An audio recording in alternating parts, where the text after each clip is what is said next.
কেমন আছো? তো তোমাদেরকে একটা জিনিস দেখাবো।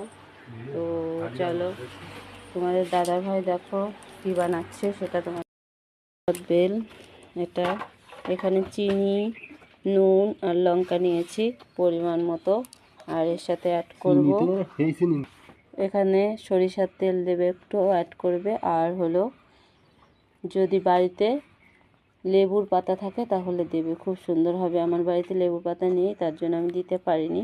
তো দেখতে থাকো কেমন হয়, তোমাদেরকে দেখাবো। দেখো, পাকা কদবেল সবসময় এরকম কালো হয়। এটা সুন্দরবনের কদবেল, একটু অন্যরকমই খেতে, একটু টক বেশি হবে, কিন্তু গাছ পাকা কদবেল একটু মিষ্টি হয়, এটা একটু টক হবে। তো দেখো কি দারুণ লাগছে, লোভনীয় একটা খাবার। আমার তো খুবই ভালো লাগে, তো তোমরাও খেয়ে দেখবে কেমন লাগবে বাড়িতে বানিয়ে। তো চলো তোমাদেরকে দেখাবো। এই দেখো, এটাকে নিয়ে নিয়েছি, লঙ্কাটা এখানে যে লঙ্কা পরিমাণ মতো নিয়েছি, এটাকে এখন মাখাবো।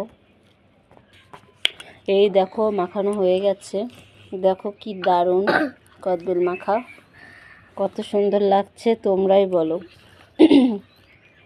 তো অবশ্যই খাবে বাড়িতে মাখিয়ে।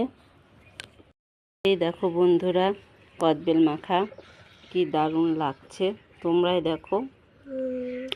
ইয়াম্মি খেতে, যাদের যাদের লোভ লাগছে বলো কেমন হয়েছে মাখানো।